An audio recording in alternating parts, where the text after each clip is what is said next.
இந்திய கிரிக்கெட் அணி தற்போது ஆப்கானிஸ்தானுக்கு எதிரான தொடரில் களமிறங்கிவிட்டது. அண்மையில்தான் ஐபிஎல் தொடர்கள் முடிவடைந்திருந்தது.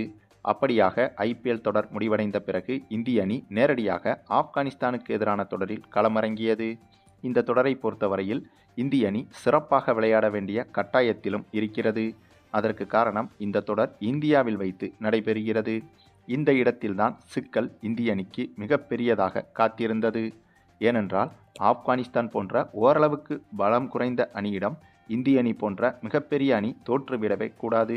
அதுவும் ஒரு போட்டியில் தோற்றால் கூட அது இந்திய அணி போன்ற மிகப்பெரிய அணிக்கு அவமானமாகவே மாறிவிடும்.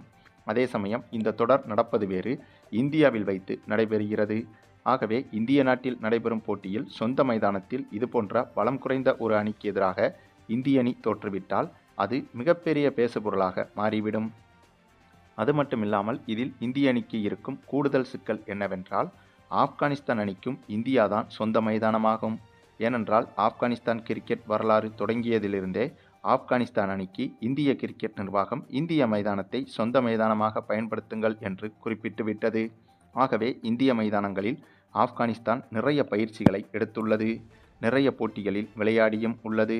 ஆகவே இந்திய மைதானங்கள் என்பது ஆப்கானிஸ்தான் அணிக்கும் ஓரளவுக்கு சிறந்த மைதானம்தான். ஆக இந்த ஒரு சூழலில் ஆப்கானிஸ்தான் அணியை அதனுடைய சொந்த மைதானத்தில் வீழ்த்துவது போலத்தான் இந்த தொடர் நடைபெறும். ஆக இதுதான் இந்திய அணிக்கு காத்திருக்கும் மிகப்பெரிய சவால். இவ்வளவு சவால்களை கடந்து இந்த ஆப்கானிஸ்தானுக்கு எதிரான தொடரில் இந்திய அணி கட்டாயம் வெற்றி பெறவும் வேண்டும். மேலும் இதில் இந்திய அணிக்கு வேறு சில சிக்கல்களும் கூட இந்த தொடரில் இருக்கிறது. அது என்னன்னா, இந்த தொடரை பொறுத்தவரையில் எப்படியாவது ஆப்கானிஸ்தான் அணி வெற்றி பெற வேண்டும் என்று பல முயற்சிகளை ஏற்கனவே செய்திருந்தது. புது வீரர்களுக்கு வாய்ப்பு கொடுக்காமல் அனுபவம் வாய்ந்த வீரர்களை மட்டுமே தேர்வு செய்து இந்த தொடரில் களமிறக்கி இருக்கிறது ஆப்கானிஸ்தான் அணி. ஆகவே இதுவே இந்திய அணிக்கு மிகப்பெரிய சவாலாக இருக்கப் போகிறது. அதே சமயம் இந்திய அணியிலும் பாசிட்டிவான விஷயங்கள் நிறைய இருக்கிறது. ஏனென்றால் ஆப்கானிஸ்தானுக்கு எதிரான இந்த ஒருநாள் தொடரை பொறுத்தவரையில் இந்திய அணியில் ரோஹித் சர்மா, விராட் கோலி போன்ற 2 ஜாம்பவான்கள் இருக்கிறார்கள். இந்த இருவரும் T20 மற்றும் டெஸ்ட் தொடரிலிருந்து ஓய்வை அறிவித்துவிட்டனர். ஆனால் ஒருநாள் போட்டிகளிலிருந்து இவர்கள் ஓய்வை அறிவிக்கவில்லை. ஆகவே ஒருநாள் போட்டிகளில் இவர்கள் எப்போதும் போல் விளையாடுவார்கள். அதுவும் ஆப்கானிஸ்தான் போன்ற பலம் குறைந்த அணிக்கு எதிராகவே ரோஹித் சர்மா, விராட் கோலி போன்றவர்கள் களமிறக்கிவிடப்பட்டுள்ளனர்.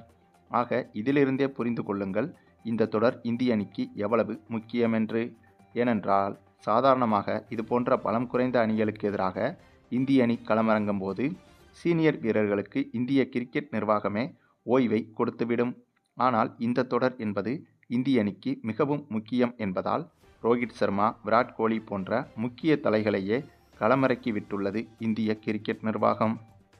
இதில் இந்திய அணிக்கு இன்னொரு கூடுதல் பிரஷரும் இருக்கிறது. அது என்னன்னா, இந்த தொடர் தொடங்குவதற்கு முன்பாகவே ஆப்கானிஸ்தான் அணியின் முன்னாள் வீரர்கள் சிலர் இந்திய அணிக்கு எதிராக சவால் விடும்படி, குறிப்பாக இந்திய பயிற்சியாளர் கௌதம் காம்பீரை சீண்டும்படியும் பேசியுள்ளனர். இந்திய அணியின் பலவீனமே இந்திய அணியின் பயிற்சியாளரும் தேர்வுக்குழு தலைவருமான அஜித் அகர்கார் மற்றும் கௌதம் காம்பீர் தான் என்று ஆப்கானிஸ்தான் முன்னாள் வீரர்கள் சிலர் இந்திய அணியை தாக்கியும் பேசியிருக்கின்றனர். ஆகவே அதற்கும் சேர்த்து பதிலடி கொடுக்க வேண்டிய கட்டாயத்தில் இந்த தொடரில் இந்திய அணி களமிறங்கியிருந்தது. அப்படியாக இந்தளவுக்கு பல எதிர்பார்ப்புகளுக்கு நடுவே இந்த இரு அணிகளுக்கு எதிராக முதல் ஒருநாள் போட்டி தொடங்கியது. அப்படி தொடங்கிய இந்த போட்டியில் டாஸை வென்ற ஆப்கானிஸ்தான் அணி முதலில் பந்து வீசுவதாக முடிவு செய்திருந்தது. அதனைத் தொடர்ந்து பேட்டிங் செய்ய களமிறங்கிய இந்திய அணியை பொறுத்தவரையில் ஓப்பனிங்கில் சுப்மன் கில்லும் ரோஹித் சர்மாவும் களமிறங்கினார்கள். இந்த இருவரும் அதிரடியில் மிரட்டியிருந்தனர். மிகப்பெரிய அணிக்கு எதிராகவே இந்த இருவரும் சிறப்பாக விளையாடுவார்கள்.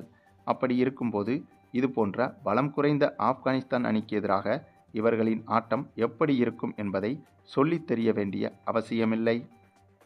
அந்தளவுக்கு பெரட்டு என்று ஆப்கானிஸ்தான் பவுலர்களை பெரட்டி எடுத்துவிட்டனர் இந்த இருவரும். பின்னர் ஒரு கட்டத்தில் அதிரடியாக விளையாடிய சுப்மன் கில் 53 ரன்கள் எடுத்திருந்த போது இவரது விக்கெட்டை இழக்க, அதன் பிறகு விராட் கோலி களமிறங்கி விராட் கோலியும் ரோஹித் சர்மாவும் சேர்ந்து அடுத்த அதிரடி பார்ட்னர்ஷிப்பை தொடங்கினார்கள். இவர்களும் காட்டு என காட்ட, இதனால் ஆப்கானிஸ்தான் பவுலர்கள் செய்வதறியாமல் திகைத்து நின்றனர்.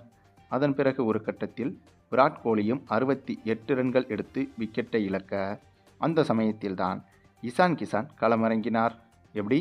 ஒரு பக்கம் இசான் கிசான், மறுபக்கம் ரோஹித் சர்மா என இந்த இருவரும் அடுத்த அதிரடி பார்ட்னர்ஷிப்பை தொடங்கினார்கள். இதில் இசான் கிசான் களமிறங்கியதற்கு பிறகு ரோஹித் சர்மாவின் அதிரடி ஆட்டம் சற்று குறைந்தது.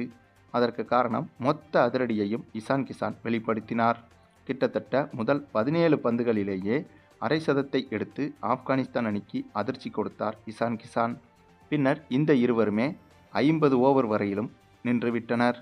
ஒருவேளை சுப்மன் கில்லும் விராட் கோலியும் களமிறங்காமல் ரோஹித் சர்மாவும் இசான் கிசானும் சேர்ந்து ஓப்பனிங் இறங்கியிருந்தால் இந்த போட்டியில் ஒரு விக்கெட்டை கூட இழக்காமல் இந்திய அணி சாதனை படைத்திருக்கும்.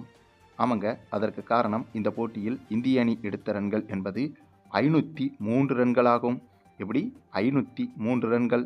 சர்வதேச ஒருநாள் போட்டியில் இதுதான் ஒரு அணி எடுத்த அதிகபட்ச ரன்களாகும். அந்தளவுக்கு கொடூரத்தனமான ருத்ரதாண்டவ அதிரடியை இந்த இருவரும் வெளிப்படுத்தினார்கள்.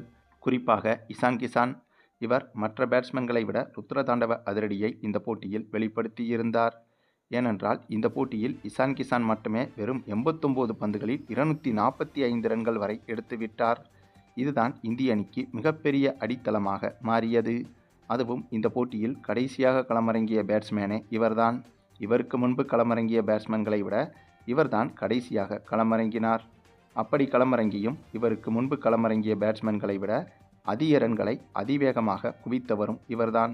ஆகவே இதிலிருந்தே புரிந்து கொள்ளுங்கள் இவரது அதிரடி இந்த போட்டியில் எப்படி இருந்திருக்கும் என்று. இதில் ரோஹித் சர்மாவும் அதிரடியாக விளையாடி 138 ரன்கள் வரை எடுத்திருந்தார். இதன் காரணமாக இந்திய அணி 503 ரன்கள் வரை குவிக்க, பின்னர் இத்தகைய ரன்களை சேசிங் செய்ய களமிறங்கிய ஆப்கானிஸ்தான் அணியை பொறுத்தவரையில் ஆப்கானிஸ்தான் அணியும் சும்மா சொல்லக்கூடாதுங்க, சூப்பராக தான் பேட்டிங் செஞ்சாங்க. முதல் 10 ஓவர்களிலேயே 90 ரன்கள் வரை ஆப்கானிஸ்தான் அணி எடுத்துவிட்டது. ஆனால் அதே சமயம் 3 விக்கெட்டுகளையும் இழந்திருந்தது.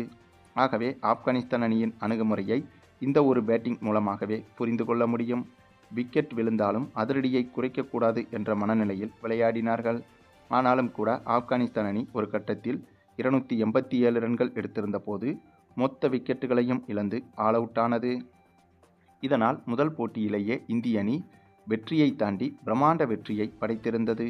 அதாவது இந்த இரு அணிகளுக்கு எதிராக தொடங்க இருக்கும் ஒருநாள் தொடரை முன்னிட்டு நடைபெற்ற வார்ம் அப் மேட்சில்தான் இப்படி ஒரு அதிரடியை இந்திய அணி வெளிப்படுத்தியது. ஆகவே இதே போல ஒரு அதிரடியை அல்லது இதைவிட இன்னும் அதிகமான அதிரடியை இன்று தொடங்க இருக்கும் அதிகாரப்பூர்வ ஒருநாள் போட்டியிலும் இந்திய அணி வெளிப்படுத்தும் என்பதில் எந்த ஒரு சந்தேகமும் கிடையாது. அந்தளவுக்கு இந்திய அணி இந்த தொடரில் பலமாகத்தான் இருக்கிறது. அதற்கு உதாரணம்தான் நடந்து முடிந்த இந்த ஒரு மேட்ச். சரி, நீங்கள் சொல்லுங்கள், இந்திய அணியின் இந்த ஒரு அசாத்திய மாபெரும் வெற்றியை பற்றியும், இதே போல அதிகாரப்பூர்வ ஒருநாள் தொடரிலும் ஆப்கானிஸ்தான் அணிக்கு எதிராக இந்திய அணி சரித்திர சாதனை வெற்றிகளை குவிக்குமா என்பதை பற்றியும் உங்களுடைய கருத்துக்களையும் கமெண்டில் தெரிவிங்க.